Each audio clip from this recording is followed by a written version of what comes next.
जो मेन जो रामनगर का कॉलेज है वहाँ के छात्र संघ के पदाधिकारी किसी को भी निमंत्रण नहीं दिया गया था, ना ही किसी के लिए कुछ प्रोटोकॉल लगा गया था। मगर उसके बाद भी विरोध करने के बजाय हम जब अपना साथी उत्तराखंड की आवाज़ में आपका स्वागत है और मैं हूं आपका साथी कैलाश याल।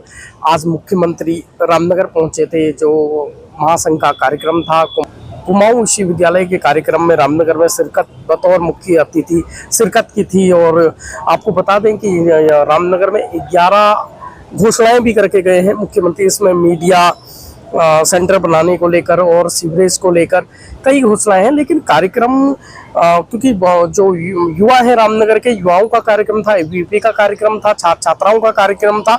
लेकिन कार्यक्रमों में कहा जा रहा है, जो युवाओं द्वारा कहा गया कि कार्यक्रम भाजपा के बैनर तले हुआ और भाजपा का ही कार्यक्रम बनकर रह गया। हमारे साथ मौजूद है रामनगर महाविद्यालय के छात्र संघ अध्यक्ष ललित कर्णाकोटी।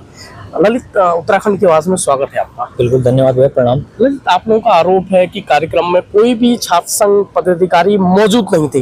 रामनगर में जो कार्यक्रम हुआ वो भव्य तरीके से हुआ। बिल्कुल, देखिए भैया, मैं आपको बताना चाहता हूँ, आपके चैनल के माध्यम से बताना चाहता हूँ कि जब हमें पता चला कि 3 तारीख को माननीय पुष्कर सिंह धामी जी का, मुख्यमंत्री जी का यहाँ आना तय हुआ है, तो एक बार को हमारे मन में ये था कि विरोध करते हैं। मगर हमने अपनी राजनीति को न देखते हुए हमने छात्र छात्राओं के हितों को देखा, क्योंकि महाविद्यालय के 5000 बच्चों ने हमें चुना था।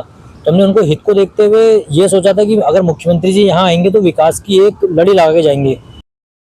तो उस चीज पे जो है मुख्यमंत्री यहाँ पे खड़े नहीं उतरे। तो उसमें क्या कहते हैं, कार्यक्रम कॉलेज में था, कॉलेज के बच्चों के लिए था, तो वहाँ पे जो कार्यक्रम होना चाहिए था कॉलेज के बच्चों के लिए होना चाहिए था। मगर वहाँ पे जो पूरा मंच वगैरह पूरा सामान लगा था, वो यहाँ के वरिष्ठ नेताओं ने, भाजपा वालों ने बिल्कुल उसे छात्र संघ के कार्यक्रम को, महासंघ के कार्यक्रम को बच्चों का ना होते हुए उन्होंने जो है बीजेपी में पूरा कार्यक्रम कर दिया था। नहीं था पहले तो हम लोगों को निमंत्रण नहीं था, मगर ये था कि अगर निमंत्रण नहीं दे रखा तो चलो, मेरी बात अलग है कि चलो मैं नहीं दिया गया, मगर जो हमारे अन्य साथ के पदाधिकारी लोग थे उनको तो कम से कम वहाँ पे मंच दिया जाना चाहिए था, वहाँ पे उनको प्रोटोकॉल देना चाहिए था, सीट देनी चाहिए थी बैठने के लिए, मगर वहाँ पे कुछ नहीं दिया गया उनको। जो मेन जो रामनगर का कॉलेज है वहाँ के छात्र संघ के पदाधिकारी किसी को भी निमंत्रण नहीं दिया गया था, ना ही किसी के लिए कुछ प्रोटोकॉल लगा गया था।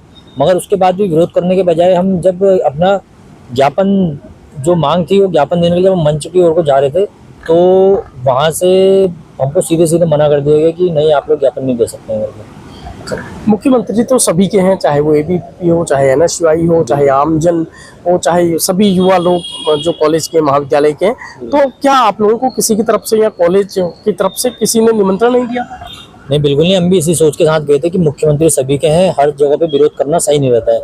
तो हम लोग गए थे, हमने सोचा था, हमने मांग रखी थी कि महाविद्यालय में जैसे नए, हमने सोचा कुलपति जी भी आए हुए थे, कुल सचिव जी आए हुए थे, तो हमने सोचा कि लगे हाथ यहीं पर ही कुमाऊं और गढ़वाल का प्रवेश द्वार है रामनगर, तो हमने सोचा यहाँ पे LLB, BCA, BBA इस तरह के सब्जेक्ट जो है यहाँ पे अगले साल से मुख्यमंत्री द्वारा घोषणा हो जाए कि ये खुल जाएंगे करके। हमारे यहाँ पे NCC के बच्चे ड्रिल करते हैं, सब चीज़ करते हैं, मगर उनके लिए कोई एक प्राइवेट लॉकर रूम तक नहीं है।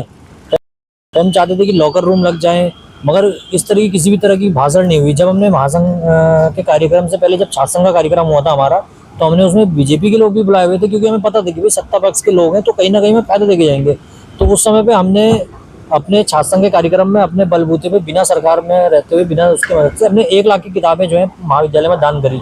मगर आज जब मुख्यमंत्री जी आए थे तो हमको ये लगा कि जब हम 1 लाख की दे सकते हैं तो मुख्यमंत्री जी ने कम से कम 5 या 10 लाख की किताबें तो देनी चाहिए थी। मगर मुख्यमंत्री जी मंच में पता नहीं कहाँ की घोषणा, सीवर लाइन की, वो लाइन की, अगर इस तरह की घोषणा करनी थी तो विधायक जी से आपस में करते। महाविद्यालय में आके महाविद्यालय के विकास की बात तो बिल्कुल भी नहीं करी उन्होंने। किताबें तो छोड़ी, एक 20 रुपये का रजिस्ट्री कहीं पे दे जाते थे। आप लोगों का आरोप है कि कोई भी पदाधिकारी वहाँ पर मौजूद नहीं थे आपके जो महाविद्यालय रामनगर? बिल्कुल, मेरे साथ में मेरे छात्र संघ सचिव चेतन पंत थे, सांस्कृतिक कार्यक्रम कराने वाले सांस्कृतिक सचिव मोहित कुमार थे, छात्र संघ के कोषाध्यक्ष रोहित कुमार जी थे। तो उन लोगों को, किसी को भी मैंने उनको फ़ोन करके पूछा, मेरे को लगा क्या पता इन लोगों को तो निमंत्रण दिया होगा, मगर उनमें से किसी को भी नहीं दे रखा था निमंत्रण वगैरह। तो मगर उसके बाद भी हमने विरोध ना करने के बजाय हम जब मंच की ओर को ज्ञापन लेके गए तो उन्होंने जो है हमको साफ साफ मना कर दिया कि आप लोग यहाँ पे ज्ञापन नहीं, हमारा ज्ञापन नहीं लिया गया। और क्या कहते हैं, जैसे ही उन्होंने देखा कि ललित भाई का ज्ञापन नहीं लिया गया है, और जैसे ही मैं प्रोग्राम से उठ के आने लगा तो मेरे साथ साथ जो मेरे चाहने वाले थे, या जो लोग चाहते थे कि ललित भाई आगे जाके हमारे सम्मान की लड़ाई लड़ें, हमारे महाविद्यालय में विकास कार्य करवाए, तो उनको लगा कि जब ज्ञापन नहीं लिया है, ना ही यहाँ कुछ काम होने, तो वो हमारे साथ साथ उठ के प्रोग्राम को बिना देखे सब लोग बाहर को आ गए।